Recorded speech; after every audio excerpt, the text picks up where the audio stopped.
সুপ্রিয় দর্শক, শুভ সন্ধ্যা। মেহেরপুর প্রতিদিন স্টুডিও থেকে স্বাগত জানাচ্ছি। আমি মাহবুব চন্দ্র মুক্ত কথা অনুষ্ঠানে বসেছি একজন বিশেষজ্ঞ ডাক্তারকে নিয়ে কথা বলবো সংশ্লিষ্ট রোগ এবং তার প্রতিকার নিয়ে। নিশ্চয়ই সাথে থাকবেন। আমাদের সাথে আছেন ডাক্তার সাদমান সাকিব নাহিদ, যিনি রেসিডেন্সিয়াল ডাক্তার হিসাবে এমএস করছেন ঢাকা মেডিকেল কলেজে ওরাল অ্যান্ড মেক্সিলোফেসিয়াল সার্জারি হিসেবে।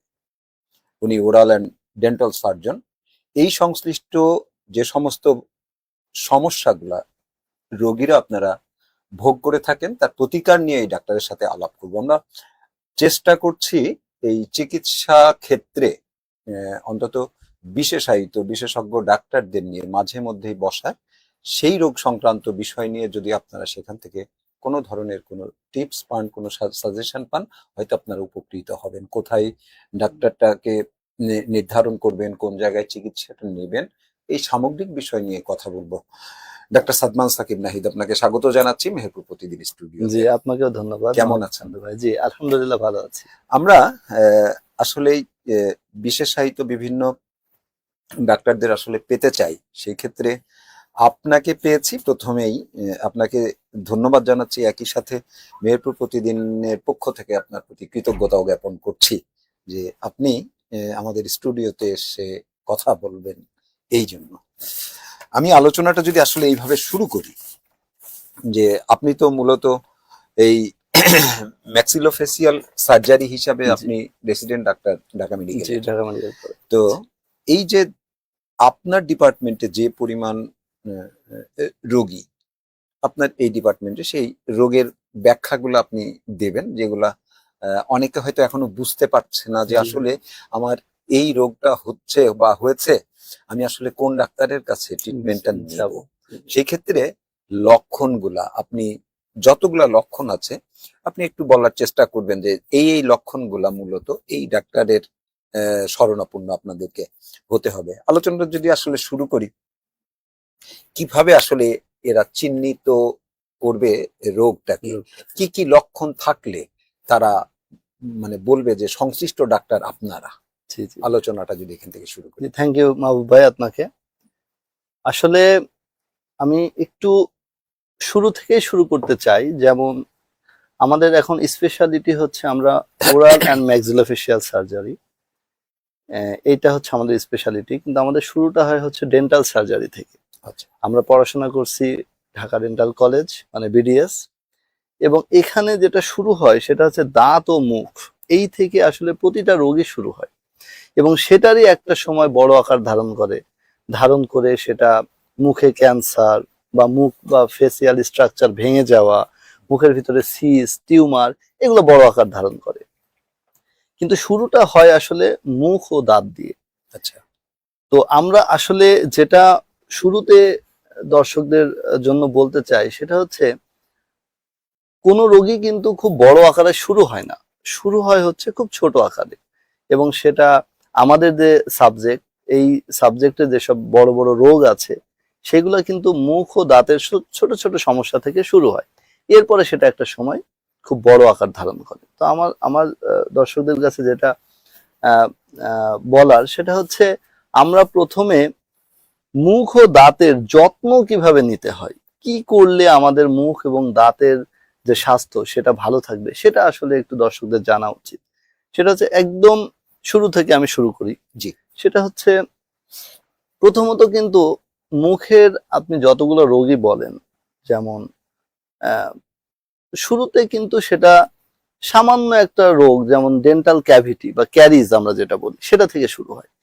এখান থেকে শুরু হয়ে সেটা হয়তো ক্যারিজটা আরেকটু বেশি আকার ধারণ করে ভিতরে পাল্প চেম্বারে চলে যায়, পালপাইটিস হয়। আমি একটু যদি শো করি যে দেখা যায় যখন আমাদের একটা ছোট্ট ক্যারিজ হয় তখন উপরে একটা ছোট ক্ষয় হয়, তখন কিন্তু দর্শকরা বা পেশেন্টরা বুঝতে পারে না যে এটা একটা ছোট একটা সমস্যা, কোনো ব্যথাও করে না। এরপরে আস্তে আস্তে আস্তে আস্তে সেটা ভিতরের দিকে ঢোকার পরে আমাদের দাঁতের যে নরম অংশ আছে সেখানে পৌঁছায় যায়, এবং নরম অংশে পৌঁছায় যাওয়ার পরে তারপরে সেখানে পেশেন্টের কিন্তু ব্যথা শুরু হয়। অনেক সময় ব্যথার ওষুধ খাই, কিছুদিন অ্যান্টিবায়োটিক খাই, অনেকে এখন ফার্মেসি থেকে অনেক ওষুধ খাই, খাওয়ার পরে অনেকটা সে সুস্থ হয়ে যায়। সুস্থ মানে কিন্তু রোগটা সারেনি, সে হয়তো সিমটম লেস হয়ে গেল, লক্ষণ তার আর থাকলো না। হুম। এরপরে এই রোগটায় তখন ভিতরে যে ইনফেকশন সেগুলো দাঁতের ভিতর থেকে যেয়ে যেয়ে আস্তে আস্তে হাড়ে চলে যায়। যখন হাড়ে চলে যায় তখন এখানে অস্টিওমাইলাইটিস ডেভেলপ করে, হাড়ের ভিতরে সিস্ট হয়, ওখান থেকে টিউমার হয়, অনেক বড় আকার ধারণ করে। তখন কিন্তু আসলে এই ম্যাক্সিলোফেশিয়াল সার্জারি বা ওরাল সার্জারি আমরা যারা ডাক্তার আছি তাদের কাছে আসে। তো এই জন্য আসলে মুখের যে শুরুটা হয় ক্যাভিটি, আমি ওই জায়গা থেকে একটু কথা বলতে চাই। সেটা হচ্ছে আপনাদের দাঁত এবং মুখের মানে প্রপার পরিচর্যাটা করা লাগবে। প্রপার পরিচর্যা বলতে প্রথমত যেটা আমরা জানি একদম ইনিশিয়ালি নিয়মিত ব্রাশ করা, হুম। দাঁত ব্রাশিং, এটা হচ্ছে একদম শুরুর কথা। হুম। যে প্রতিদিন 2 বেলা ব্রাশ করতে হবে। এটা গবেষণায় দেখা গেছে প্রতিদিন 2 বেলা ব্রাশ করলে অনেকটা মুখের যত্ন নেওয়া সম্ভব হয়। এবং এই 2 বেলা হচ্ছে কখন? সকালে ঘুম থেকে ওঠার পরে, খাওয়ার পরে। নট আমরা অনেকেই কিন্তু অভ্যস্ত যে খাওয়ার আগে ব্রাশ করে ফেলি, আগে ব্রাশ করি তারপরে খেতে যাই, কিন্তু না, এটা কিন্তু একটা ভুল ভুল কনসেপ্ট। আপনাকে খাওয়ার পরে ব্রাশ করতে হবে এবং রাতেও সেটা খাওয়ার পরে ঘুমাতে যাওয়ার আগে। তো এইটা একটা। আর যে জিনিসটা করতে হয় যে সঠিক ব্রাশের টেকনিক। আমরা হয়তো 2 বার ব্রাশ করি কিন্তু টেকনিকটা আমাদের ঠিক হয় না। যেমন আমরা ব্রাশ করে অনেক সময় মানে রাইট অ্যান্ড লেফট এই মোশনে ব্রাশ করি, কিন্তু এটা কিন্তু একটা ভুল কনসেপ্ট। আপনাকে মোশনটা থাকবে আপস অ্যান্ড ডাউন। আচ্ছা। তো এইভাবে ব্রাশ করা, প্রচুর পরিমাণে পানি খাওয়া, যেগুলো আমাদের ফরবিডেন, যেগুলো নিষেধ, যেমন পান, জর্দা, এগুলো অ্যাভয়েড করা। এই যে এভাবে আসলে, আর দাঁতের ফাঁকে খাবার আটকে থাকলে ফ্লসিং করা। ফ্লসিং মানে হচ্ছে যেগুলো ব্রাশ দিয়ে যেন টুথপিক টাইপের, ইয়েস, তো সেগুলো ব্যবহার করা। এইভাবে পরিচর্যাটা করা, সচেতন হওয়া। তারপরে রোগ যদি কখনো ধরা পড়ে অথবা যদি অল্প ক্ষয় হয়, ডেন্টাল সার্জনের কাছে যাওয়া এবং ইনিশিয়ালি শুরুতে এই রোগটা ধরে সেটা চিকিৎসা নেওয়া, যাতে জটিল অবস্থায় না যায়। তো এটাই আসলে আমাদের বলা, যে আগে আপনারা সচেতন হন।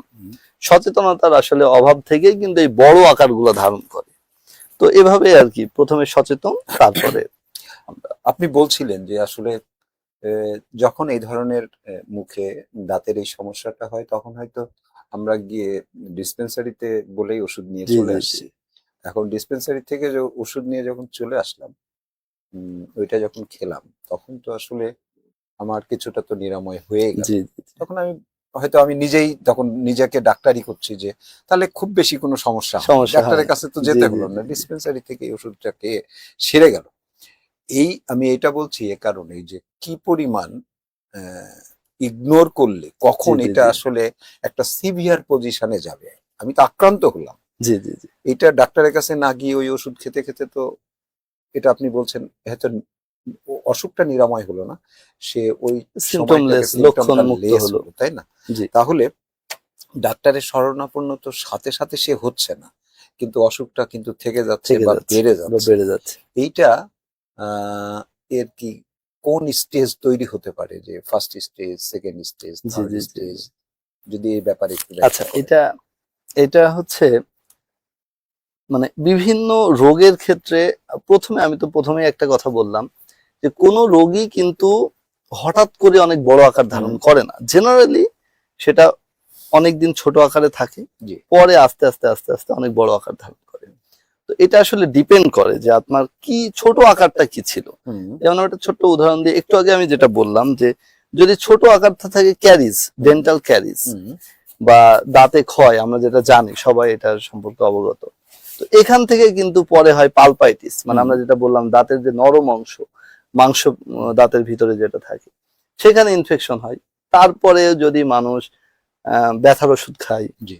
অথবা ফার্মেসি থেকে অ্যান্টিবায়োটিক খায়, এরপরে ওটা আস্তে আস্তে ভিতরে যেতে যেতে যেতে যেতে পরে ওটা হাড়ে চলে যায়। হাড়ে যেয়ে সেখানে সিস্টের আকার ধারণ করে। সিস্ট মানে একটা থলের মতো যেখানে ইনফেকশন গুলো জমা হয়। আপনি দাঁত তুলে ফেললেও এটা কিন্তু আর কাভার হবে না, আপনাকে তখন অপারেশনে যেতে হবে, যে সিস্টটা বের করে নিয়ে আসতে হবে। এরকম একটা আকার ধারণ করে। তখনও যদি পেশেন্ট সচেতন না হয়, ওইখান থেকে টিউমার, এবং বলা হয় কিছু কিছু ক্ষেত্রে অস্টিওমাইলাইটিস হয়ে পুরো মাড়িটাই কিন্তু ইনফেক্টেড হয়ে যেতে পারে। পরবর্তীতে এমনও আপনার চিকিৎসা লাগতে পারে যে পুরো মাড়িটাই আপনাকে কেটে ফেলে দেওয়া লাগতেছে, এমনও চিকিৎসা লাগতে পারে। এই পরিমাণ আকার ধারণ করতে পারে। আর আরেকটা বিষয় হচ্ছে, এটা মানে বলার জন্য বলা যে প্রত্যেকটা ডিজিজেরই কিন্তু আপনি যদি চিকিৎসা না নেন, লাস্ট কনসিকুয়েন্স হচ্ছে ডেথ, মৃত্যু। আপনি যদি এত বড় অবস্থা হওয়ার পরেও যদি চিকিৎসা না নেন, সেটা কিন্তু ইনফেক্টেড হয়ে শরীরের পুরো শরীরে ছড়ায় যেতে পারে ইনফেকশনটা, সেখান থেকে আপনার মৃত্যু হতে পারে। এই পর্যন্ত কিন্তু দাঁতের এই ছোট্ট ক্যাভিটির ইনফেকশন কিন্তু আপনার মৃত্যু পর্যন্ত করতে পারে, তো এত দূর পর্যন্ত যেতে পারে। আমি যদি এটাকে আরেকটু এই জায়গাতেই থাকি, আমি যেটা বলতে চাচ্ছি, ইনফেকশন হওয়ার পরে জি। আমরা খুব বেশি হলে ডাক্তারের কাছে যাচ্ছি, সেই ডাক্তার যাদেরকে আমরা যারা ডাক্তারের দোকান পেতে বসে আছে, তারা কেউ ডাক্তার না, কিন্তু রাস্তায় আমরা মেহেরপুর জেলাতে ওই ইয়েতে শহরেও আমরা দেখব জি। প্রচুর ডেন্টিস্ট বসে আছে, তারা কেউই বিশেষায়িত কোনো ডাক্তার না, একটা কোনো হয়তো প্রশিক্ষণ নিয়েছে, নিয়ে তারা দাঁতের চিকিৎসা করছে, এবং বেশিরভাগ ক্ষেত্রে দাঁতের স্টিলিং থেকে শুরু করে সমস্ত কিছু ওরা করছে, দাঁতটা তুলে ফেলছে, ঠিক আছে, ট্রিটমেন্টটা মূলত তারা করছে, আপনাদের মতো বিশেষায়িত ডাক্তারের কাছে যাচ্ছে না। তো ওদের কাছে গিয়ে কি আসলে এই পেশেন্ট গুলা তাদের রোগটা কি আসলে মানে থেকেই যাচ্ছে না, বা এটা সময় ক্ষেপণ করছে একজন ডাক্তারের কাছে, চিকিৎসকের কাছে গিয়ে চিকিৎসা নিয়ে, এবং তাদের সম্পর্কে আপনার কি ধারণা? আচ্ছা, এটা প্রথম যেটা কথা যে আসলে আমাদের যে ইমিউনিটি, জি, মানে আমাদের শরীরের যে রোগ প্রতিরোধ ক্ষমতা, জি, সেটা এক একটা পেশেন্ট বা এক একটা মানুষের এক এক রকম। রাইট।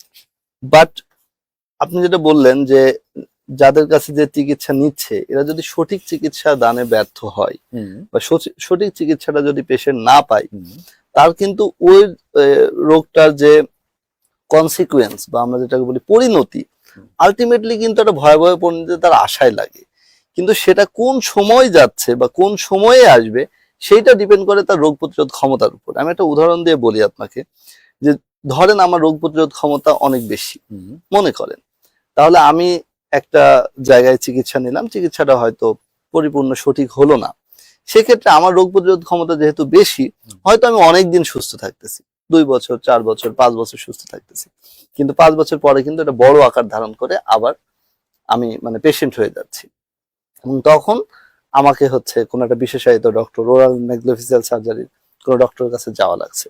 আবার কারোর যদি রোগ প্রতিরোধ ক্ষমতা কম হয়, তাহলে দেখা যাচ্ছে সে যতই, যেহেতু ভুল চিকিৎসা, আমরা বলতেছি ভুল চিকিৎসা বা পরিপূর্ণ চিকিৎসা না পাওয়া, সেক্ষেত্রে কিন্তু সে হয়তো 2 দিন বা 3 দিন বা ওই চিকিৎসা নিতে নিতেই সে হঠাৎ করে দেখা যাচ্ছে তার চিকিৎসা সম্পন্ন হচ্ছে না, সে তার রোগ প্রতিরোধ ক্ষমতা কম, সে সঠিকভাবে সুস্থ হচ্ছে না, তখন সে কিন্তু সাথে সাথে আমাদের কাছে চলে আসে।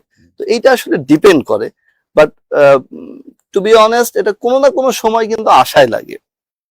আপনি যদি ভুল চিকিৎসার ভিতরে থাকেন, সেটার পরিণতি খারাপ হবেই, কিন্তু এটা কোন সময় হবে এটা ডিপেন্ড করে ওই ব্যক্তিটার রোগ প্রতিরোধ ক্ষমতার উপরে। কেউ হয়তো 2-3 দিন পরেই মাড়ি অনেক বেশি ফুলা মাড়ি নিয়ে আমাদের কাছে চলে আসে, কেউ আবার 2-3 বছর পরে আসে, যে আমি অনেক বছর আগে এইখান থেকে এই চিকিৎসাটা করেছিলাম, সেটা আসলে পরবর্তীতে আমার একটু একটু ব্যথা ছিল, এখন হঠাৎ করে মাড়ি ফুলে গেছে, এমন ভাবেও আমাদের কাছে আসে। তো এরকমই আর কি, কেউ কেউ হঠাৎ আসে, কেউ কেউ অনেক পরে আসে, বাট আসলে ভুল চিকিৎসার কনসিকুয়েন্স কিন্তু মানে মানে ভোগান্তি যেটা, সেটা অনেক বেশি পোহাতেই হয় আর কি সবাইকে। আচ্ছা, ইয়েতে বলে অনেক এই লাইনের পেশেন্ট যারা, তাদের অভিজ্ঞতা খুব প্রত্যক্ষ, তাদের কাছ থেকে যতটুকু শোনা যায় যে দাঁতের ট্রিটমেন্টটা খুব এক্সপেন্সিভ, যে অন্যান্য সাধারণত আমরা অন্যান্য পেশেন্ট হিসাবে অন্যান্য যে সমস্ত রোগগুলো আছে, সাধারণত এই দাঁতের এই চিকিৎসাটা এক্সপেন্সিভ হওয়ার কারণ। আচ্ছা, এটা মাহবুব ভাই আপনি খুব সুন্দর একটা কথা আসলে উপস্থাপন করেছেন। এইটা আসলে আমাদের সমাজে খুব প্রচলিত আছে, এবং আপনি যে বললেন না যে দাঁতের চিকিৎসা এক্সপেন্সিভ হওয়ার কারণ কি, এর যে আমি মূল কারণ আমি বলবো, সেটা হচ্ছে আমাদের অসচেতনতা। যে এক বাক্যে আমি এটা বলবো, আমি আবার একটু উদাহরণ দিয়ে আপনাকে বলি। মনে করেন আমি একটা সিম্পল ডেন্টাল ক্যাভিটির কথা বললাম, যে একটা দাঁতে ছোট্ট একটা ক্ষয় হচ্ছে, এই ক্ষয় অবস্থায় যদি আমরা একটা ডেন্টাল সার্জনের কাছে অথবা ম্যাক্সিলোফেসিয়াল সার্জনের কাছে, আমি ডেন্টাল সার্জনই বললাম, ডেন্টাল সার্জনের কাছে যদি যে এই ক্ষয়টা আমরা ফিলিং করে নিই, বা একটা পার্মানেন্ট ক্ষয়পূরণের জন্য আমরা যে ফিলিং করি ফিলিংটা করে নিই, তার হয়তো 1,000 থেকে 1,500 এই অ্যামাউন্টের, যদি ভালো ফিলিং করে এই অ্যামাউন্টের ক্ষয় হবে। কিন্তু উনি যদি এই অবস্থায় না যায়, তখন এই ক্ষয়টা বাড়তে বাড়তে বাড়তে বাড়তে ভিতরে চলে যায়, তখন কিন্তু আর ফিলিং করে হয় না। তখন আমার কি করা লাগতেছে, তখন আপনি চাইলেও ভিতরে ইনফেকশন চলে গেছে, এমন অবস্থায় আপনি চাইলেও ফিলিং করতে পারবেন না। আপনাকে ভিতরের যে ইনফেকশন সেটা পুরোপুরি বের করে তারপরে ফিলিং করতে হবে। তো এটাকে আমরা মেডিকেলের ভাষায় বলি রুট ক্যানেল ট্রিটমেন্ট। তো আপনার যখন রুট ক্যানেল ট্রিটমেন্ট লাগছে, তখন কিন্তু চিকিৎসা ব্যয় বেড়ে যাচ্ছে। কারণ সেই চিকিৎসাটা 5 দিন ধরে করতে হয় বা 4-5 দিন ধরে করতে হয় ক্যাপ সহ।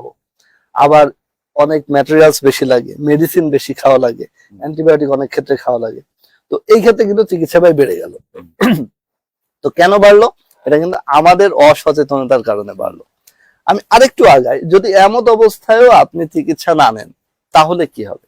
এমত অবস্থায় যদি আপনি চিকিৎসা না নেন, এই ইনফেকশন গুলা ভিতরে ঢুকতে ঢুকতে ঢুকতে ঢুকতে হাড়ের ভিতরে চলে যাবে, যেটা আমি আমার কথায় একটু আগে বললাম। যখন হাড়ের ভিতরে চলে যাবে তখন কিন্তু সিস্ট আকার ধারণ করতেছে, তখন কিন্তু কি করা লাগছে, আপনাকে আরো বড় অপারেশনের দিকে যাওয়া লাগছে। তার মানে আমি যে চিকিৎসা ব্যয়ের কথা বলবো, সেটার কিন্তু প্রথম কারণ হচ্ছে আমাদের অসচেতনতা। আমরা যদি প্রথমেই একটা ডেন্টাল সার্জনের কাছে প্রপারলি চিকিৎসাটা নিই, তাহলে কিন্তু ছোট্ট একটা চিকিৎসায় কিন্তু আমার সমাধান হয়ে যাচ্ছে। তা আমরা সেটা না নিয়ে যখন আস্তে আস্তে আস্তে আস্তে রোগটাকে জটিল হতে দিচ্ছি, তখনই কিন্তু প্রবলেম শুরু হচ্ছে এবং চিকিৎসা ব্যয় বেড়ে যাচ্ছে। আচ্ছা, এটা আপনার এই দাঁতের রোগটা মূলত কি কারণে? শুধু ধরেন আমরা অনেককে বলতে শুনি যে এরকম যে যারা স্মোকিং করে বা যারা আসলে কোনো ধরনের অন্য লিকুইড ড্রাগ নেয়, জি জি জি। তাদের এই ধরনের শুনি আপনাদের, মানে তারা এটা বলতে চেষ্টা করে যে এগুলা খাওয়ার কারণে দাঁতের এই প্রবলেম গুলা হয়। আসলে কি কি ইয়েতে, নাকি যারা স্বাভাবিক থাকে, স্বাভাবিক খাদ্য খাবার খায়, তাদের কোনো ব্যাড প্র্যাকটিস নাই, তারা কি আসলে আক্রান্ত হয় না, বা এরা কি? না, এটার সাথে আসলে এই যে স্মোকিং এর সাথে বা অথবা পান খাচ্ছে, জর্দা খাচ্ছে, জি জি জি, হ্যাঁ, এই যে পান, জর্দা বা স্মোকিং এর জি, সাথে জি। কিন্তু দাঁতের ক্ষয়ের সম্পর্ক খুব বেশি না। এটার সম্পর্ক হচ্ছে মেইনলি আপনার মুখের যে অন্যান্য রোগ, যেমন মুখে ক্যান্সার হয় অনেকের, বা মুখের আপনার গালের দিকে একটু ঘা মতো হয়, এই যে এই জিনিসগুলা যে হয়, এটার সাথে কিন্তু এই স্মোকিং বা আপনার পান খাওয়া, যেটা আমরা বলি জর্দা, সুপারি, এগুলার সম্পর্ক। কিন্তু আপনার ঘায়ের মানে দাঁতের যে সমস্যার সাথে এটা সম্পর্ক কম।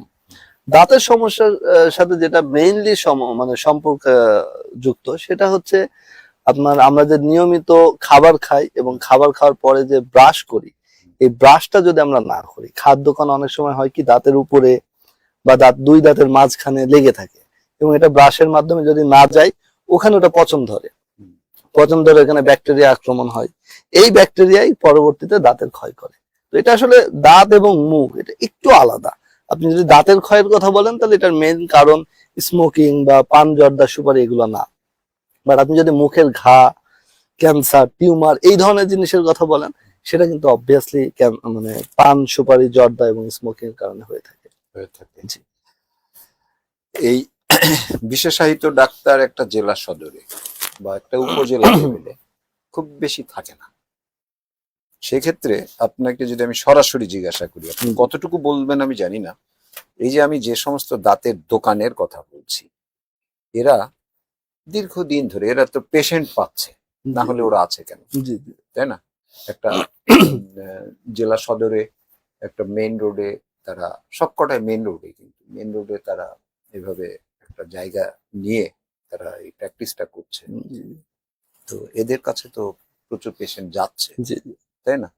তো এইটা কি আসলে ওদের এইভাবে, আমরা যেটা কোয়াক ডাক্তারদেরকে নিয়েও আমরা অনেক সময় সমালোচনা করি, তো এদেরকে নিয়ে কি সমালোচনা নাই? আপনি একজন বিশেষজ্ঞ ডাক্তার হিসাবে এদেরকে আপনি কিভাবে দেখেন? এরা কি আসলে একটা প্রাথমিক ভাবে কি আসলে পেশেন্টদেরকে যে ইয়েটা দিচ্ছে, যে ট্রিটমেন্টটা দিচ্ছে, এটা থাকা উচিত? আমি সরাসরি বলছি যে তখন এদের কাছ থেকে তো আসলে অনেক ঝামেলাও হচ্ছে। জি জি মানে ঝামেলাটা এমন যে আমার একটা দাঁত যেটা ইনফেকশন হয়েছে, সে দাঁতটা তুললো আর একটা, এরকম ঘটনাও ঘটেছে। তখন আবার ধরা পড়ার পরে তখন দেখা যাচ্ছে যে অনেক দিন দরবার লাস্টে। আচ্ছা, ঝামেলা হচ্ছে। এখন মাহবুব ভাই, আমি প্রথম যে বিষয়টা বলবো সেটা হচ্ছে আমাদেরকে সচেতন হতে হবে। জি, মানে আমরা বলতে patient এখানে দের, সমাজের জনগণের মানুষ, সচেতন। জনগণ এদেরকে সচেতন হতে হবে। দ্বিতীয় যে কথাটা বলবো সেটা হচ্ছে, উনারা যেহেতু চেম্বার খুলে আছে, এটা আসলে ওনারা কোনো না কোনো ট্রেনিং বা কোনো না কোনো সার্টিফিকেট নিয়ে তারা আছে। হুম। যদিও বা এই সার্টিফিকেটের বলে তারা পেশেন্টের গায়ে হাত দিতে পারে বা মুখে হাত দিতে পারে, এরকম কতটুকু আছে আমার আসলে, কতটুকু তাদের অধিকার আছে এই সম্পর্কে আমার অত ভালো জানা নেই। তবে আমি এতটুকু বলবো যে এই ডাক্তারদের উদ্দেশ্যে আমি যেটা বলতে চাই, মানে ডাক্তার বলতে যারা আর কি বিডিএস ধারী বা এমবিবিএস বিডিএস বাদ দিয়ে যারা চেম্বার খুলে আছে, তাদের ক্ষেত্রে আমি যেটা বলতে চাই যে তারা তাদের সাধ্যের বাইরে কাজ না করাটা উচিত। সেটা কেমন? ধরেন একটা সিম্পল নড়া দাঁত, একদম গ্রামের প্রত্যন্ত অঞ্চলের একটা মানুষ, একটা সিম্পল নড়া দাঁতের জন্য কিন্তু অনেক সময় জেলা সদরে আসতে চায় না, বা টাকা পয়সা বলেন, খরচের একটা বিষয় আছে। আবার সব জিনিস কিন্তু সরকারি হাসপাতালেও দেখা যাচ্ছে হয়ে ওঠে না। এমত অবস্থায় আমি যেটা বলবো, হয়তো সেটা তারা পেরিফেরি থেকে অথবা যেটা আপনি বললেন যে নর্মাল একটা চেম্বার থেকে করে নিল, এটা আসলে কতটুকু যৌক্তিকতা সেটা নিয়ে আমি বলবো না, কারণ এটা আসলে আমার দেখারও বিষয় না। কিন্তু আমি এদেরকে যেটা বলবো যে কিন্তু এর বাইরে যদি চলে যায়, নড়া দাঁতের জায়গায় যদি জটিল কোনো চিকিৎসা হয়ে যায়, মানে এটা মানে ট্রায়াল বেসিসে করতে পারেন। একটা পেশেন্ট মানে সে একটা মানুষ, সে একটা হিউম্যান বিং, তার উপরে আমি কোনো ট্রায়াল করতে পারি না যে দেখি তো এটা করে হয় কিনা, যেটা আমাদের সমাজে অনেক জায়গায় হয়। যে একটা দাঁতের রোগী আসলো, তার দাঁতে একটা ফোলা বা কোন একটা আলসার বা ঘা দেখলাম, আমি ট্রায়াল বেসিসে 10টা ওষুধ দিয়ে দিলাম, দেখি তো কোনোটাই কাজ হয় কিনা। এইটা ক্রাইম, এটা ভুল, এটা ঠিক না, এটা ক্ষতিকর, এটা পেশেন্টের জন্যও ক্ষতিকর, আমাদের স্বাস্থ্য সেবার জন্যও ক্ষতিকর, সমাজের জন্য এটা একটা ক্রাইম। কিন্তু দেখা যাচ্ছে ছোটখাটো কাজ যেগুলো আসলে করে, এইগুলা আমি খুব বেশি বিরোধিতা করতে চাইও না, কারণ যে পরিমাণ মানুষ আমাদের বাংলাদেশে, সেই বেসিসে কিন্তু ডেন্টাল সার্জন সম্ভবত এখনো পর্যাপ্ত না। তো আপনি তাদেরকে বাদ রেখে শুধু ডেন্টাল সার্জন দিয়ে বাংলাদেশের মানুষকে চিকিৎসা সেবা দেওয়াটা আসলে কতটুকু সম্ভব এটা আমার জানা নেই। এই জায়গাতেই আমার একটা সম্পূরক প্রশ্ন, যে একটা জেলা লেভেল, ধরেন মেহেরপুর কিন্তু একটা আমাদের 64 জেলার মধ্যে খুব ছোট একটা জেলা, জি তাই না? তারপরেও ওই যে বলছি যে পেশেন্ট গুলা তো আসলে এই সমস্ত রোডের উপরে, মানে সেই স্ট্রিট ফুডের মতো যে সমস্ত দোকানগুলা করেছে, তারা তো আসলে এখানে পেশেন্ট পাচ্ছে। আমাদেরও একটা এক ধরনের তো অনুসন্ধান আছে। এটা এই যে আপনাদের মতো বিশেষায়িত ডাক্তার মানে জেলা শহর গুলাতে নাই, বিশেষ করে উপজেলাতে তো নাই বললেই চলে। তাহলে একটা পেশেন্ট কি কতদূর পর্যন্ত তার মানে প্রবলেমটা সে জেলাতে সলভ করতে পারবে? আপনার কাছে যে যাবে, বা আপনি ধরেন এখন ঢাকাতে আছেন, আপনি আপনার যেখানে resident Dhaka medical college, Dhaka medical কলেজে আপনার আমাদের মেহেরপুর এলাকার আপনার কি চোখে পড়েছে তেমন কোনো সিভিয়ার কোনো পেশেন্ট সেখানে গেছে, বা নরমাল কোনো পেশেন্ট সেখানে উপস্থিত হয়েছে? এইটা যদি একটু ব্যাখ্যা দেন। আচ্ছা, এটা একটা ভালো কথা বলছেন, কোন লেভেলে পেশেন্টরা কোথায় যাচ্ছে। এখন একটা বিষয় হচ্ছে, আমাদের চিকিৎসা ব্যবস্থার একটা ল্যাডার আছে, একটা ল্যাডার, একটা সিঁড়ি আছে। আপনি একদম শুরুতে উপজেলা লেভেল, বা আমরা যেটা বলি একেবারে পেরিফেরিতে কিছু স্বাস্থ্য সেবা কেন্দ্র আছে, সেখানে আমরা যাব।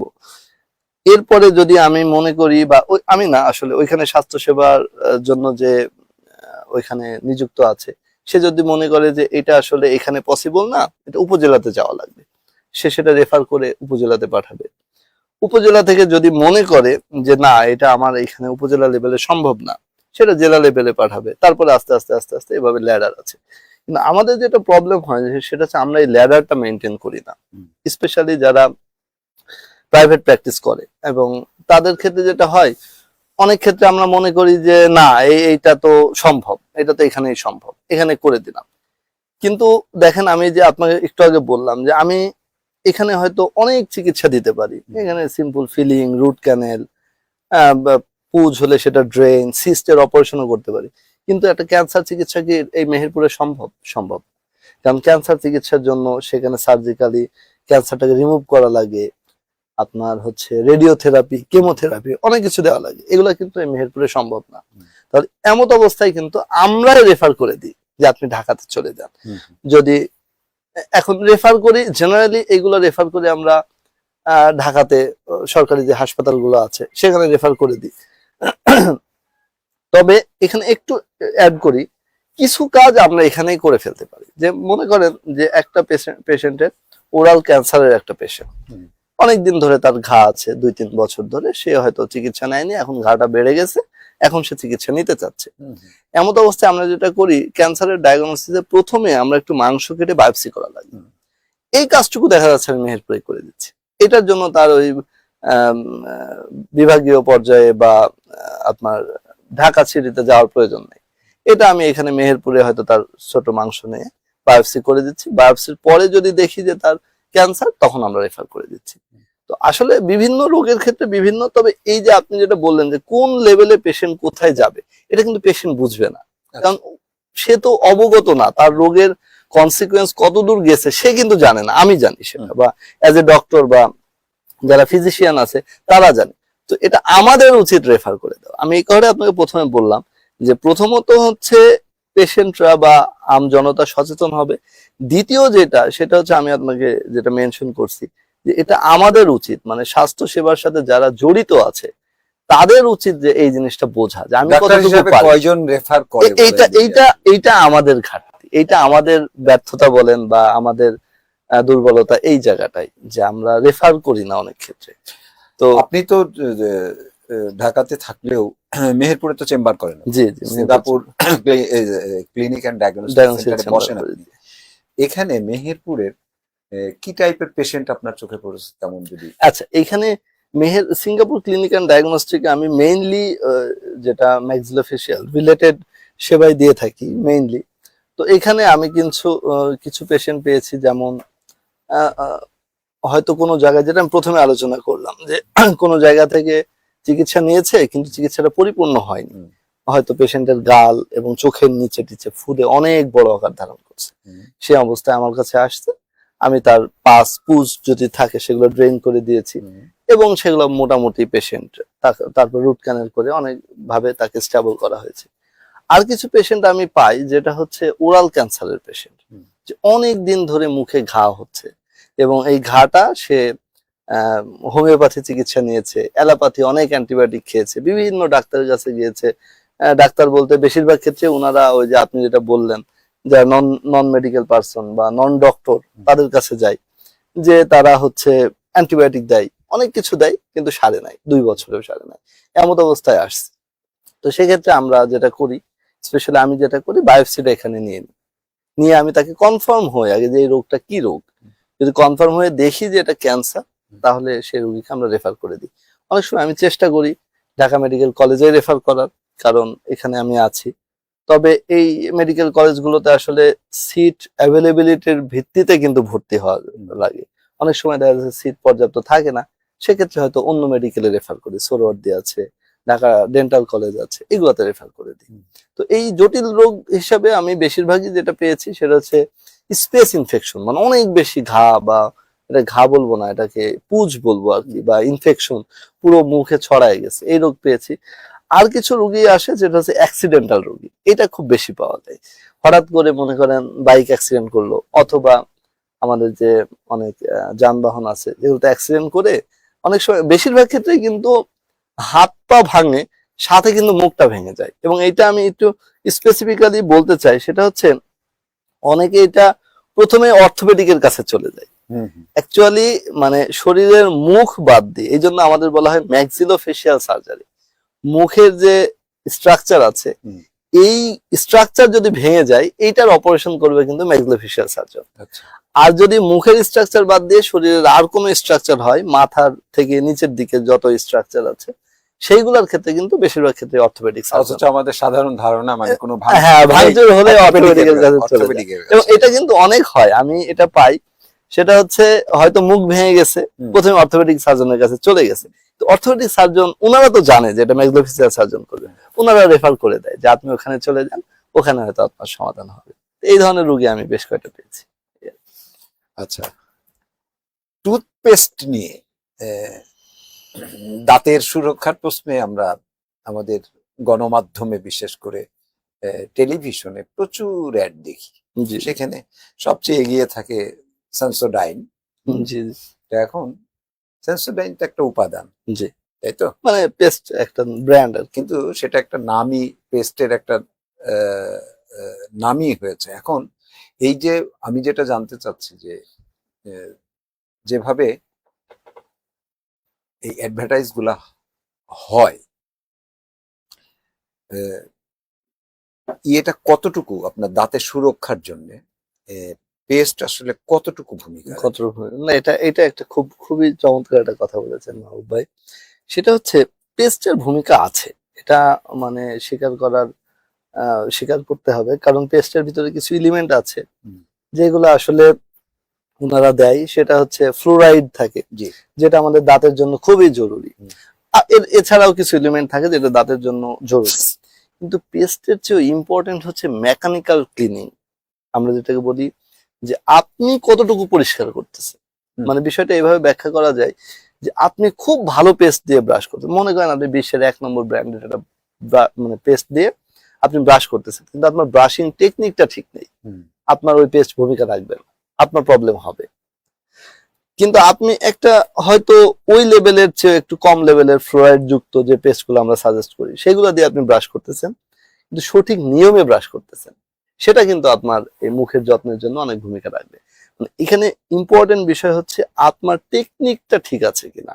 ব্রাশ করার কিছু টেকনিক আছে যেটা ইউটিউবে বা বিভিন্ন মাধ্যমে কিন্তু এগুলো পাওয়া যায় যে কিভাবে ব্রাশ করতে হয়, এই টেকনিকটা আমরা অনেক সময় ফলো করি না।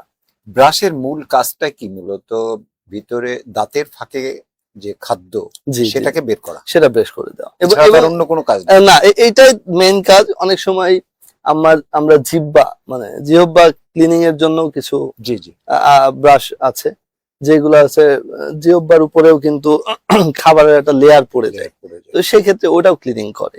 আর মেইনলি মুখের ভিতরের ক্লিনিং, আপনি যদি এক কথায় বলতে চান, দাঁত, জিহ্বা, গালের দিকেও কিছু অংশ থাকে, এই পরিপূর্ণ ক্লিনিং এর জন্য ব্রাশ, টুথপেস্ট এগুলো আমরা ইউজ করি। তাহলে পার্টিকুলারলি কোনো ওই, এবং আপনি যদি রিমুভালের কথা বলেন সেটা হচ্ছে খাদ্য কণা রিমুভাল। আমি ক্লিন করবো হচ্ছে খাদ্য কণা, কারণ এটাই মেইন কালপ্রিট। এই খাদ্য কণায় জমতেছে, জমার পরে সেটা আপনার পচন ধরতেছে, সেখানে ব্যাকটেরিয়া জন্মাচ্ছে, এবং এই ব্যাকটেরিয়াই সব করতেছে। দাঁতের ক্ষয় বলেন, মাড়ির নিচে নেমে যাওয়া বলেন, মাড়ি দিয়ে রক্ত পড়া, মাড়ি ফুলে যাওয়া, মুখে দুর্গন্ধ, সবকিছু কিন্তু এই ব্যাকটেরিয়া করতেছে। এবং এটা কোথায় থেকে আসতেছে? এই খাদ্য কণা থেকে। মুখের ভিতরে অনেক ব্যাকটেরিয়া থাকে যেটা নর্মাল ফ্লোরা হিসেবে আমরা জানি, কিন্তু সেগুলো ছাড়াও যেগুলো ক্ষতিকর ব্যাকটেরিয়া, এইগুলো যখন বেড়ে যাচ্ছে তখনই আপনার বিভিন্ন সমস্যা শুরু। আপনি আলোচনাতে বলছিলেন যে আসলে আমরা সকালে ঘুম থেকে ওঠার পরে প্রথম যে ওয়াশরুমে যাই, জি, যে গিয়ে কিন্তু আমরা মূলত টুথপেস্ট দিয়ে আমরা দাঁতটা ব্রাশ করি। আচ্ছা, তারপরে এসে নাস্তা খাই, জি, তারপরে কিন্তু ওই অবস্থায় আমরা চলে গেলাম, ব্রাশ হয়ে গেছে। জি, এই ভুলটা কিন্তু আমরা, আমার নয় 7% মানুষই, জি জি, এটা করে, তাই না? কিন্তু উচিত হচ্ছে এটার পরে, খাওয়ার পরে যখনই খাচ্ছি তখনই তারপরে ব্রাশটা করা। আচ্ছা, টুথপিক যারা ব্যবহার করছে, এটা কি আসলে দাঁতের কোনো আঘাত বা কোনো ক্ষতি করে? আচ্ছা, এটা হচ্ছে অ্যাকচুয়ালি টুথপিকের চেয়ে আমি যেটা বলবো, ডেন্টাল কিছু ফ্লস আসছে যেটা দুই দিকে ইউজ করা যায়। একটা হচ্ছে যেটা আমরা সুতার মতো অংশ দেখি, সেটা ইউজ করা যায়।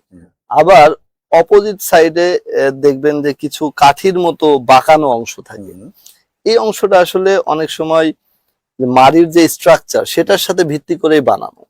সো আসলে টুথপিকের চেয়ে আমি যেটা বলবো ডেন্টাল ফ্লস বা কাঠি, ওইগুলো ইউজ করা বেশি সেফ। টুথপিক অনেক সময় কিন্তু দাঁতের খুব একটা ক্ষতি করে না, কিন্তু মাড়ির ক্ষতি করে ফেলে, মাড়িকে আপনার আস্তে আস্তে নিচে নামাই দিতে পারে। আচ্ছা। আরেকটা জিনিস আমি একটু অ্যাড করি আপনার সাথে, সেটা হচ্ছে এই যে আমরা কিন্তু অধিকাংশ ক্ষেত্রে দেখি যে মানুষ মনে করে যে ব্রাশিংই যথেষ্ট, ব্রাশ করলেই হয়তো সব ঠিক হয়ে যাবে। তো এটাও কিন্তু একটা ভুল ধারণা। আর একটু আমি আপনার পিছনের কথাটা একটু একটু আনি যে রেশনালিটিটা বোঝাই যে আপনি বললেন যে সকালে ব্রাশ করে আমরা খাই, খেয়ে চলে যাই। একটু আমি রেশনালিটিটা বোঝানোর চেষ্টা করি, যে যৌক্তিকতা, যে দেখেন যে কিভাবে আমরা সকালে খাওয়ার পরে ব্রাশ করার পরে খাওয়াটা অযৌক্তিক কেন। আমি একটু দেখি, আমরা ব্রাশ করার নিয়ম বলতেছি দুইবার, একটা হচ্ছে রাতে খাওয়ার পরে এবং সকালে খাওয়ার পরে। দেখেন আমি যখন রাতে খাওয়ার পরে ব্রাশের কথা বলতেছি, তার মানে কি আমি খেলাম এরপরে ব্রাশ করলাম, দ্যাট মিনস ওই সময় কিন্তু আমার মুখ কিন্তু পুরোপুরি ক্লিয়ার, কারণ আমি ব্রাশ করেছি সঠিক নিয়মে। এমত অবস্থায় কিন্তু রাতে আমার মুখের ভিতরে কোনো খাবার নেই, সো ব্যাকটেরিয়া জমতেছে না, রাতে কিন্তু আমার মুখটা সেফ থাকছে। সেফ অবস্থায় কেন আমি উঠে আবার ব্রাশ করব? সেফ, আমি তো সেফ, হয়তো মুখের ভিতরে লালা বা থুতু এগুলো আছে, কিন্তু সেটা তো আমার ক্ষতি করতেছে না, আমি তো ক্লিন করেই রাখছি রাতে। এখন আমি ঘুম থেকে উঠলাম, ওঠার পরে আমার মুখ সেফ আছে, আমি এবার খেলাম, সকালের নাস্তা করলাম, ব্রেকফাস্ট করলাম, করার পরে কি হলো, তখন কিন্তু আমার মুখের ভিতরে খাদ্যকণা বা যেটা আমরা বলি খাবার, আঁশ জাতীয় খাবার, এগুলো জমে আছে। ওই সময় আমাকে ব্রাশ করতে হবে। ব্রাশ করে তাহলে আমি কিন্তু সকালেও ব্রাশ করে ফেললাম, মানে সেফ থাকলাম। এরপরে সারাদিন খেলাম, খাবার খেলাম, তারপরে আবার রাতে ব্রাশ করলাম, এটা কিন্তু রেশনাল। কিন্তু আপনি সকালে রাতে ঘুম থেকে ঘুমাতে যাওয়ার আগে ব্রাশ করলেন, আবার সকালে উঠে আবার ব্রাশ করলেন, এটা কিন্তু একটু ইরেশনালি হচ্ছে। এই আর কি।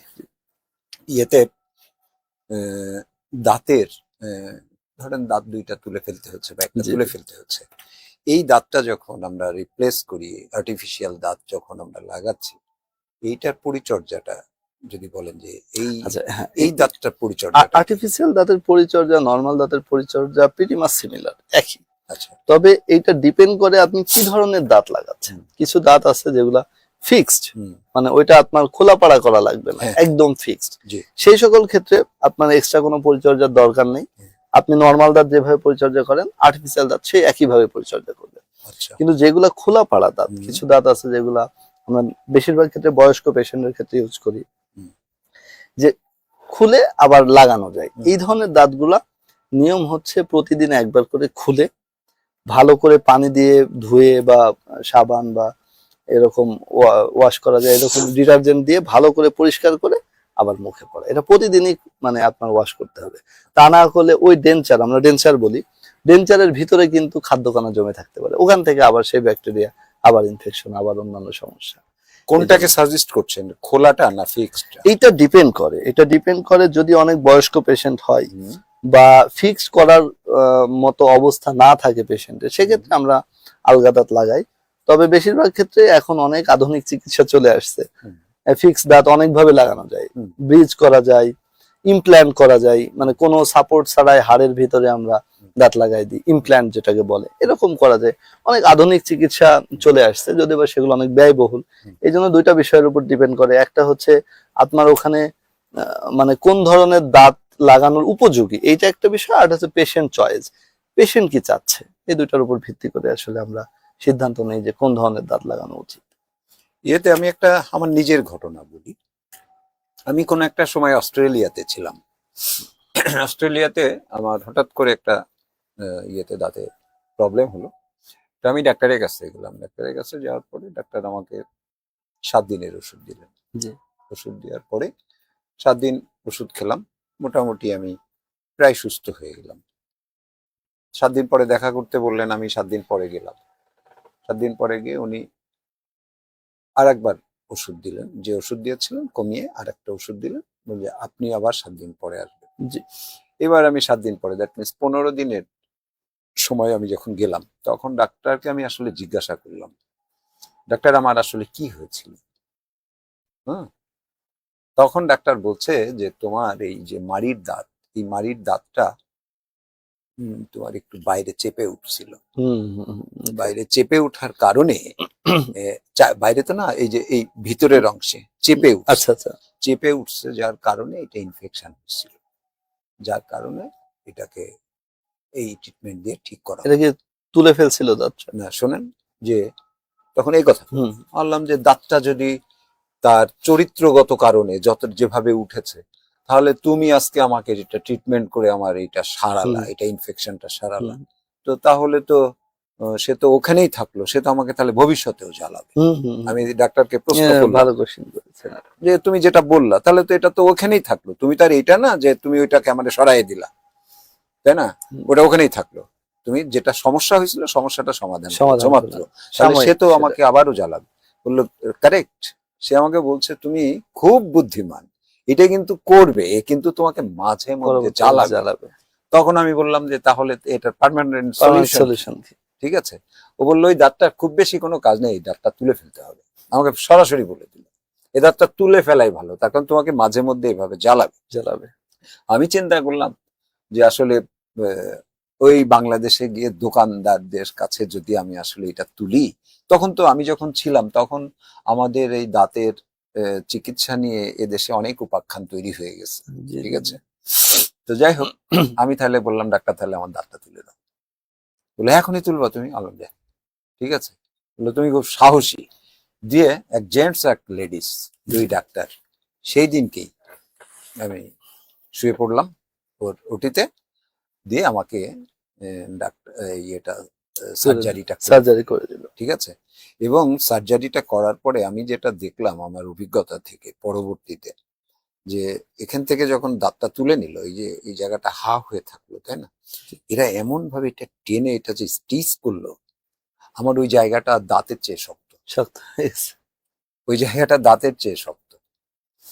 তো যাই হোক, এখন আমি যদি বলি যে আসলে এই যে দাঁতগুলা, যে আর্টিফিশিয়াল দাঁত আমরা লাগাই, এই আর্টিফিশিয়াল দাঁত এইটার যে আবার ইয়ের পার্থক্য, এটা কি একটু বলবেন যে আসলে দামের যে পার্থক্য, এটা যে আপনার অভিজ্ঞতা থেকে বা জানা থেকে যদি বলেন যে এটা কেন পার্থক্য? আমরা হয়তো চশমার ফ্রেম বা বিভিন্ন ইয়েতে যে দামের পার্থক্যগুলা দেখি, দাঁতের ক্ষেত্রে অনেক এই যে পার্থক্যগুলা কেন হয়, আর এই মেটালটা কি আসলে, এই আচ্ছা এটা কি দিয়ে তৈরি?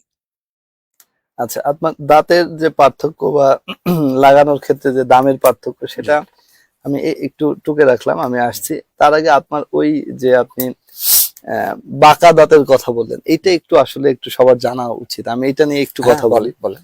সেটা হচ্ছে আমাদের মাড়ির যে আক্কেল মাড়ির দাঁতটা, হুম। এটা কিন্তু এখন স্পেশালি যুবক বয়সে এটা কিন্তু হুম। খুব সমস্যা হচ্ছে। হুম। আমি খুব বেশি পেশেন্ট পাই, আপনি যদি বলেন অলমোস্ট সর্বোচ্চ পেশেন্ট পাই আমি এইটা, যে বাঁকা দাঁতের, আক্কেল মাড়ির দাঁত আক্কেল বাঁকা। মারির দাঁত। এবং আমি একটু এটা নিয়ে 2 মিনিট কথা বলবো। প্রথম যেটা হচ্ছে আক্কেল মাড়ির দাঁত কেন বাঁকা হচ্ছে। আক্কেল মাড়ির দাঁত বাঁকা হওয়ার একটা অন্যতম কারণ, আমাদের যে মাড়ি আছে হুম। এটা কিন্তু মাড়ির যে লেন্থ হুম। দৈর্ঘ্য, এটা কিন্তু ফিক্সড। হুম। এখন মনে করেন আপনার মাড়ির চেয়েও, মাড়ির যতটুকু দৈর্ঘ্য হুম। তার চেয়েও যে দাঁতগুলা এগুলো মোটা, মনে করেন সামহাও আপনার দাঁতগুলা একটু মোটা হয়েছে কিন্তু মাড়ির দৈর্ঘ্যটা হচ্ছে ছোট, তখন আমরা জানি কিন্তু আক্কেল মাড়ির দাঁত আমাদের ওরাল ক্যাভিটিতে সবার লাস্টে আসে, সবার শেষে আসে এই দাঁতটা। তো যখন অন্যান্য দাঁতগুলা মাড়িতে চলে আসছে, দেখা যাচ্ছে আক্কেল মাড়ির দাঁতটা কোনো কারণে ওইখানে আর মানে জায়গা পাচ্ছে না, মাড়িতে জায়গা পাচ্ছে না। কারণ আমি তো প্রথমেই বললাম যে হয়তো আমাদের মাড়ির দৈর্ঘ্য যখন ছোট হচ্ছে, দাঁতগুলো একটু মোটা মোটা হচ্ছে, তখন আক্কেল মাড়ির দাঁতটা সবার লাস্টে উঠতেছে, সে আর জায়গা পাচ্ছে না। তখন কি হচ্ছে, এই আক্কেল মাড়ির দাঁতটা কিন্তু বাঁকা উঠতেছে। এবং বাঁকা বলতে এটা বিভিন্ন দিকে বাঁকা হতে পারে, এটা আপনার সামনের দিকে বাঁকা হতে পারে, পিছনের দিকে বাঁকা হতে পারে, গালের দিকে বাঁকা হতে পারে, জিহ্বার দিকেও বাঁকা হতে পারে। তো বিভিন্ন ভাবে বাঁকা ভাবে উঠছে। যখন পিছনের যে দাঁতটা বাঁকা উঠে, তখন এখানে সহজেই কিন্তু খাদ্যকণা জমতে পারে। কারণ আমরা বলি স্ট্যাগনেশন এরিয়া, মানে যেখানে খাবার বা অন্য কিছু আটকে যায়, এমন জায়গা যখন তৈরি হচ্ছে যে বাঁকা দাঁতের কারণে, তখন ওইখানে কিন্তু ফ্রিকুয়েন্টলি ইনফেকশন হচ্ছে। এবং আপনি দেখেন, আপনি বুদ্ধিমান ভাবে ওখানে বলেছিলেন যে এই দাঁতটা তো আমার আগে, সরি, এই দাঁতটা আমার পরবর্তীতেও সমস্যা করতে পারে। এবং ইট হ্যাপেন্স, এটাই হয় যে এই বাঁকা দাঁতের ক্ষেত্রে যেটা হয়, প্রত্যেকটা রোগী আমি দেখি যে দীর্ঘদিন ওষুধ খেয়ে আসে। মানে হয়তো ওষুধ খেলো, একটু ওয়াশ করে দিল, বিভিন্ন জায়গায় গেল একটু ওয়াশ টোয়াশ করে দিল, এরপরে সে কিছুদিন সুস্থ হলো, আবার তার সমস্যা হচ্ছে, আবার ওয়াশ করলো, কিছুদিন সুস্থ হলো, আবার সমস্যা হচ্ছে। এইভাবে ভুগতে ভুগতে 2 বছর 4 বছর পর্যন্ত রোগীরা ভোগে এবং তারপরে আমাদের মানে এইভাবে আমাদের কাছে আসে, এসে বলে যে ডাক্তার সাহেব আমি তো অনেক দিন ধরে এটা নিয়ে ভুগতেছি, এখন কি করণীয়। এবং আপনি যেটা আপনাকে ফ্রাঙ্কলি যে ডাক্তার একদম স্পেসিফিক বলে দিছে, এটাই চিকিৎসা। জি। এটা পার্মানেন্টলি তুলে ফেলতে হবে। হুম। এবং এটা যেহেতু আক্কেল মারির দাঁত, এটা তুললে খুব বেশি ক্ষতি হয় না। ওরাল ক্যাভিটিতে এটা আমাদের যে দাঁতের ফাংশন, হুম। চাবানো বা আমরা যেটা বলি অক্লুশন, এটা আসলে আক্কেল মারির দাঁতের খুব একটা প্রয়োজন হয় না।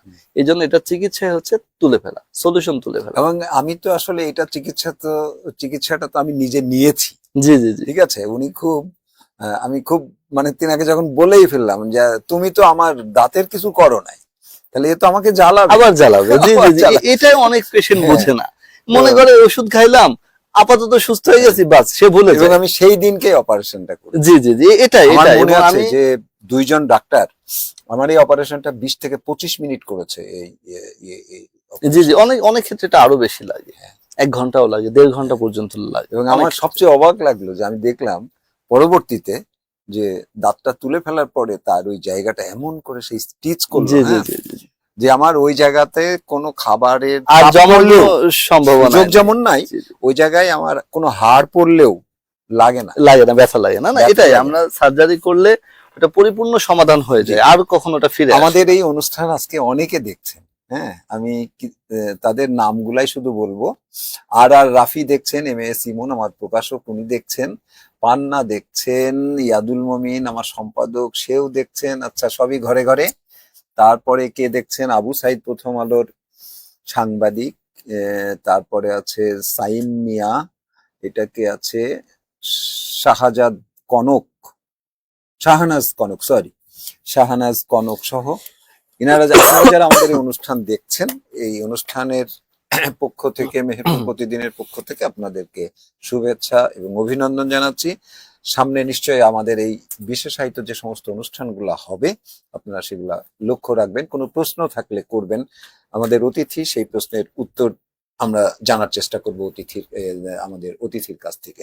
আচ্ছা, আমি এইখানে আরেকটু যদি বলি যে এই যেহেতু জেলা শহরে এই জি। আমাদের খুব বেশি সুযোগ নাই, বিশেষায়িত ডাক্তার এনারা থাকেন না। আপনাকে যদি আমি এখন জিজ্ঞাসা করি যে ডাক্তার নাহিদ, আপনি এখন রেসিডেন্সিয়াল ডাক্তার হিসাবে ঢাকা মেডিকেল কলেজে আছেন, আপনার এই MS ডিগ্রিটা শেষ হওয়ার পরে আপনি পোস্টিং নেবেন কোথায়? জি পোস্টিং নেবেন কোথায়? আমি আগে এটা শুনে নিই, তারপরে জি। আমি সম্পূরক প্রশ্ন করব। কোথায় যাওয়ার ইচ্ছা আছে? আচ্ছা এটা মানে এগুলো আসলে এক কথায় বলার চেয়ে একটু ব্যাখ্যা করে বলা জি সুবিধা আছে। বলেন বলেন। সেটা হচ্ছে আমি দেখেন, খুবই এ ব্যাপারে একটু কঠোর, মেহেরপুরের প্রতিনিধিত্ব করি। না তার এটা কারণ এটা আমি এটা আপনাকে এটা একদম আপনি- এই কারণে বলছি, আপনি নিজেও মেহেরপুরের ছেলে। আমার মেহেরপুরের বেশ কিছু ডাক্তার আছে, অনেক ডাক্তার আছে। আমার 250 বেডের হসপিটাল মেহেরপুর, বুঝছেন, 250 বেডের হসপিটালে মেহেরপুরে 100 বেডের যে জনবল দরকার, যে টোটাল এস্টাবলিশমেন্ট দরকার, সেটাই নাই, সেই জি, পরিমাণ জি। ডাক্তারই নাই।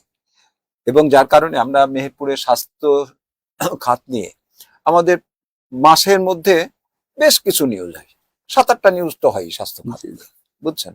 কিন্তু আমরা কোনোভাবেই মেহেরপুরের হসপিটালটাকে একটা জায়গায়, যেমন ধরেন এখানে ম্যানেজমেন্টের যেমন ত্রুটি আছে, তারা ডাক্তার দিচ্ছে না, আবার আপনাদের মতো বিশেষায়িত ডাক্তার যখন আমরা একটা পোস্টিং পাচ্ছি তখন কিন্তু চলে যাচ্ছে। এটা হচ্ছে আমাদের জন্য আসলে খুবই, সেটাকে কি বলবো, আমাদের দুর্ভাগ্য। এবং আপনারা মেহেরপুরের মানুষ হওয়া সত্ত্বেও, আমি অবশ্য দর্শকদের উদ্দেশ্যে বলছি যে ডাক্তারের সাথে কথা বলছি, ডাক্তার নাহিদ কিন্তু মেহেরপুরের ছেলে, এবং সেক্ষেত্রে উনাকে আমি সরাসরি এই প্রশ্নটা করেই ফেলেছি যে আপনি কোথায় পোস্টিং নেবেন। মেহেরপুরে অনেক ভালো ভালো ডাক্তার আছে। জি জি আমরা যারা মেহেরপুরের জনগণ আপনাদের সেবা তো অবশ্যই পেতে চাই, এবং সত্যিকার অর্থে বিশেষায়িত ডাক্তার আপনারা হয়তো বিচ্ছিন্ন ভাবে চেম্বার করেন, কিন্তু হসপিটালে কেউ থাকতে চায় না, এর কারণ কি মনে করেন? আচ্ছা এটা আমি একটু বলি মাহবুব ভাই। জি বলেন। দেখেন আমার কিন্তু ফার্স্ট পোস্টিং কিন্তু গাংনীতে। জি। তো গাংনীতে পোস্টিং হওয়ার পরে যেহেতু জেলা সদরে কোনো ডেন্টাল সার্জন ছিল না, সিভিল সার্জন স্যার আমাকে গাংনী থেকে মেহেরপুর জেলায় নিয়ে আসলেন। আমি মেহেরপুর জেলার ডেন্টাল সার্জন হিসেবেই ছিলাম। এবং আমি ধরে নিলাম আমি মেহেরপুর জেলার ডেন্টাল সার্জন, আমি মেহেরপুরের জেলা সদর হাসপাতালকেও সার্ভিস দিয়েছি, বাইরেও মানে অফিস আওয়ারের বাইরে পার্সোনাল প্র্যাকটিস করেছি, আমার প্র্যাকটিস অনেক ভালো আলহামদুলিল্লাহ। জেলা সদর হাসপাতালেও আমি খুব ভালো অবস্থায় ছিলাম, স্যাররা আমাকে অনেক মানে স্নেহ করতেন, আমার খুব ভালো একটা পরিবেশ দিয়েছে। কোশ্চেন হচ্ছে, এখন আমি আপনাকে একটা কোশ্চেন করতে চাই, আমি যদি ওই জেলা সদর হাসপাতালেই ডেন্টাল সার্জন হিসাবে থাকতাম, আজকে কি এই মেহেরপুর জেলার মানুষকে ম্যাক্সিলোফেশিয়াল সার্জারির সেবা দিতে পারতাম? না। আমি কি এই মেহেরপুর জেলায় যে অপারেশন গুলো আমি এখানে করি এগুলো কি আমি করতে পারতাম? এই ব্যাপারে কোনো আপনার আমি কিন্তু ডিগ্রির পারতাম। জন্য আমাদের কোনো আর্গুমেন্ট নাই। এখন এটা ডেফিনেটলি একটা ডাক্তার অবশ্যই তার সর্বোচ্চ ডিগ্রি পেতে চাইবে, জি জি, তাই না? এই ব্যাপারে অবশ্যই, কিন্তু আপনি ডিগ্রিটা পাওয়ার পর আপনারা কেউ থাকছে না, এটা মাহবুব ভাই, এটাও একটা ফ্যাক্ট। ডিগ্রি হচ্ছে একটা প্রাতিষ্ঠানিক একটা রূপ যে আপনি মানে এই কাজটা করার জন্য যোগ্য, কিন্তু এক্সপেরিয়েন্স বলেন বা আমরা যেটাকে বলি আপনার ডেভেলপমেন্ট, এটা কিন্তু একটা ডক্টরের, আপনারা সবাই জেনে থাকবেন যে একটা ডক্টরের কিন্তু মানে লাইফ লং তার নিজেকে ডেভেলপ করতে হয়। সে যদি নিজেকে ডেভেলপ না করে সে সোসাইটিকে সার্ভিস দিতে পারবে না। হ্যাঁ, দিতে পারবে, অবশ্যই পারবে, তার লেভেল অনুযায়ী দিতে পারবে। আমি যখন ডেন্টাল সার্জন হিসেবে ছিলাম, আমি ডেন্টাল সার্জনের লেভেলেই কিন্তু আমার সোসাইটিকে সেবা দিয়েছি।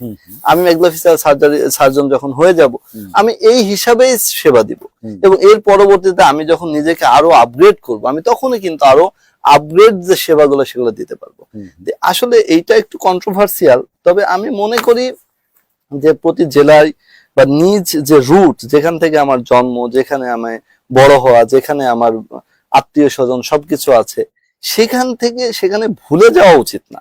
এবং এই জন্যই কিন্তু আপনি বলেন যে আসলে সবসময় কিন্তু মানুষ অনেকে মনে করে যে শুধুমাত্র আর্থিক সুবিধার জন্যই হয়তো আসে, না, এটা কিন্তু বাইরেও আমরা আর্থিক সুবিধা অন্যভাবেও হয়তো ঢাকা বা অন্য সিটিতে ম্যানেজ করা যায়, কিন্তু আমরা কিন্তু আসি ওই টানেই যে আমি যে পড়াশোনা করছি বা বড় হয়েছে, আল্লাহ তাআলা করছেন, আমি যেন আমার জেলার মানুষকেও কিছুটা সেবা দিতে পারি। এবং এই জন্যই কিন্তু প্রতি সপ্তাহে আসা হয়, প্রতি শুক্রবারে যে আপনি বললেন যে সিঙ্গাপুর ক্লিনিক অ্যান্ড ডায়াগনস্টিকে বসি, এটা কিন্তু একটা অন্যতম কারণ হচ্ছে এটাই যে আমি নিজেকেও আপগ্রেড করতেছি এবং মানুষকে আমি সেই লেভেলে স্বাস্থ্য সেবা দিতে পারতেছি। এবং আমার আপগ্রেডেশন বন্ধ হয়ে গেলে কিন্তু মানে মানুষেরও কিন্তু সেবা পাওয়ার যে মানে যে লেভেলটা, সেটা কিন্তু অফ হয়ে যাবে বা সেটা কমে যাবে।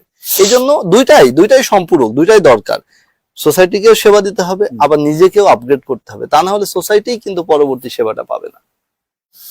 এটাই আর কি। তবে আপনার কোশ্চেনের আমি টু বি অনেস্ট অ্যান্সার দিতে চাই, অবশ্যই আমার ইচ্ছা আছে যে আমি মেহেরপুর জেলা সদর হাসপাতালে আবার ব্যাক করব আমার কোর্স শেষ হলে। তো বাকিটা আসলে এগুলো তো সরকারি ব্যাপার, এগুলো আসলে পোস্টিং এর একটা বিষয় থাকে, আমি আমার চয়েস অনুযায়ী পাবো কিনা সেটা আসলে সরকারি ভাবে নিয়ন্ত্রিত হবে। আমরা অনুষ্ঠানের প্রায় শেষ সময়ে চলে আসছি। ইয়েতে এই একটা সামারি করে আপনি যদি একটা ফ্রেমিং করে দেন যে মুখের, আরেকটা বিষয় আপনার কাছে জানা হলো, আসলে আপনি এই মুখের বা এই ফেসের কি কি সমস্যা হতে পারে, কতগুলা সমস্যা, এবং আচ্ছা এই লাইনের কি কি ডাক্তার, আমরা যেমন নাক কান গলা, যে নাক কান এবং গলা, এই তিনটা নিয়ে তো একটা বিশেষায়িত ডাক্তার আছে, তাই না? বিশেষ পড়াশোনা আছে, আবার ডেন্টাল আলাদা আলাদা, তাই না? তাহলে আমাদের এই ফেসের মধ্যে আসলে কি কি সাবজেক্ট আছে? এখন সেই এইভাবে যদি বলি যে আমি রাষ্ট্রবিজ্ঞানের ছাত্র, আমরা হয়তো 1200-1400 মার্কসের সেই সময় অনার্স করেছি, ওর সাথে যে অ্যানথ্রোপোলজি থাকতো, ইকোনমিক্স থাকতো, মানে স্ট্যাটিস্টিক্স থাকতো কিছু, সেগুলা কিন্তু অন্য ভাবে শুধু অ্যানথ্রোপোলজি আলাদা আলাদা সাবজেক্ট হয়ে গেছে আমাদের ওই সময়তেই হলো জাহাঙ্গীরনগর বিশ্ববিদ্যালয়। তা এইটা কি মানে কি কি বিশেষায়িত ডাক্তার আপনার এই ফেস দিয়ে কয়টা? আচ্ছা, এটা ভালো। এখন আসলে মেডিকেল সায়েন্সেও সাবজেক্ট গুলো খুবই ক্ষুদ্র ক্ষুদ্র রেঞ্জে হয়ে গেছে। মানে ছোট এই যে মাথার ভিতরে যদি আপনি বলেন, এই মাথার ভিতরে নিউরো সার্জারি কাজ করে ব্রেনের সমস্যাগুলো নিয়ে, ইএনটি নাক কান গলা এবং হেডনেক, তারা হেডনেক অ্যাড করছে হেডনেক সার্জারি, এটা ইএনটি কাজ করে। এই চোখে ফেসের ভিতরে কিন্তু আই আছে, চোখ নিয়ে হচ্ছে চোখের ডাক্তার আছে, আর আমরা হচ্ছে মুখ এবং দাঁত নিয়ে কাজ করি ম্যাক্সিলোফেশিয়াল সার্জারি। কিন্তু এখানে একটা বিষয় আছে, এখানে সব সময় কিন্তু আপনার একটা চিকিৎসা একটা সিঙ্গেল ডক্টর দিয়ে নাও হতে পারে। আমি একটা উদাহরণ দিই, ছোট্ট একটা উদাহরণ দিই, যে আপনার মনে করেন ম্যাসিভ একটা ফ্র্যাকচার হলো, মানে মুখ ভেঙে গেল, হুম। মুখের অংশ বিভিন্ন অংশ ভাঙলো, এই মুখের অংশ ভাঙলে কিন্তু চোখ সেখানে ক্ষতিগ্রস্ত হতে পারে।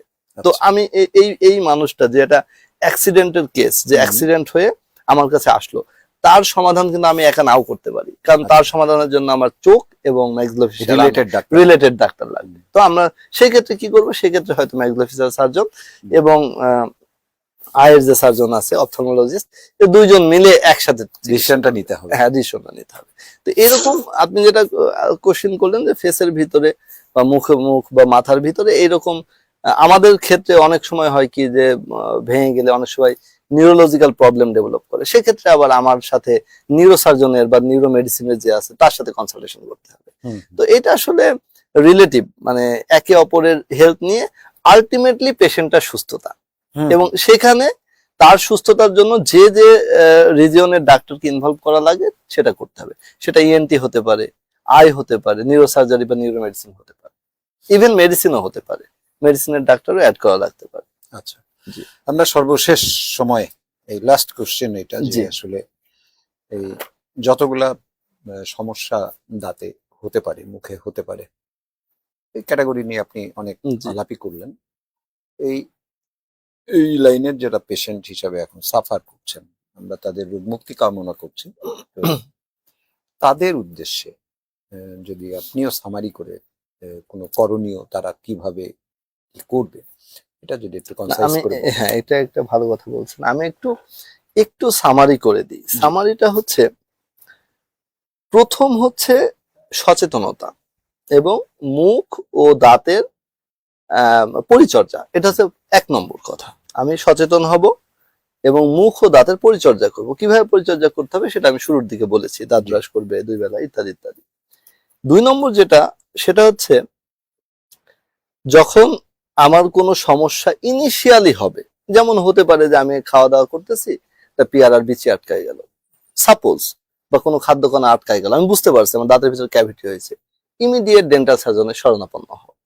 অথবা যেমন শুরুর দিকের সমস্যা যেগুলো হয়, যে মাড়ি দিয়ে রক্ত পড়া, মুখে দুর্গন্ধ, এইগুলো কিন্তু আসলে এই যে মুখে দুর্গন্ধ, দেখেন সিম্পল একটা বিষয়, কিন্তু এই মুখে দুর্গন্ধ কিন্তু শুধু মুখের বিষয় না, অনেক অন্যান্য সিস্টেমের সমস্যার কারণে মুখে দুর্গন্ধ হতে পারে। লিভারের সমস্যার কারণে মুখে দুর্গন্ধ হতে পারে, স্টোমাকের সমস্যার কারণে মুখে দুর্গন্ধ হতে পারে। এটা তো পেশেন্ট বুঝবে না। তার মানে আমি যখন দেখতেছি আমার কোনো প্রবলেম, মুখে দুর্গন্ধ, আমাকে একটা ডেন্টাল সার্জনের কাছে যেতে হবে। যখন উনি আমার কাছে আসবে, আমি কিন্তু বুঝবো যে এটা কি তার রিজিওনাল কজ না অন্যান্য সমস্যা বা অন্যান্য ডিজিজের কজ। তো সেটা আমি তখন তাকে সাজেস্ট করে দিব। তার মানে 2 নম্বর যেটা হলো, সেটা হচ্ছে যদি কোনো প্রবলেম পাওয়া যায়, ইনিশিয়ালি ডেন্টাল সার্জনের শরণাপন্ন হতে হবে। 3 নম্বর যেটা পরামর্শ, সেটা হচ্ছে যদি ইন কেস কোনো কারণে কোনো কিছু জটিল হয়ে যায়, জটিল বলতে আপনাকে বললাম যে ইম্প্যাক্টেড টুথ, যেটা বাঁকা দাঁত উঠেছে, মুখের ভিতরে সিস্ট হয়েছে, হঠাৎ করে গালটা অনেক বেশি ফুলে গেছে, কোনো একটা অ্যাক্সিডেন্ট হয়েছে, বা মুখের ভিতরে দীর্ঘদিন ধরে একটা ঘা আছে, সেটা অলমোস্ট ক্যান্সারে রূপান্তরিত হয়ে গেছে, এই ধরনের যদি জটিল কিছু আপনি বুঝতে পারেন বা আপনারা যদি বুঝতে পারেন, সেক্ষেত্রে বেশি দৌড়াদৌড়ি না করা। দৌড়াদৌড়ি বলতে হোমিওপ্যাথি চিকিৎসা কিন্তু অনেক রোগ ভালো হয়, কিন্তু মুখে ক্যান্সার হোমিওপ্যাথিতে ভালো হয়েছে এটা আমার জানা নাই। সো আপনি হোমিওপ্যাথিতে অনেক রোগ ভালো হয় বলে মুখে ক্যান্সার বছরের পর বছর হোমিওপ্যাথি খাবেন, এটা আমি সাজেস্ট করি না।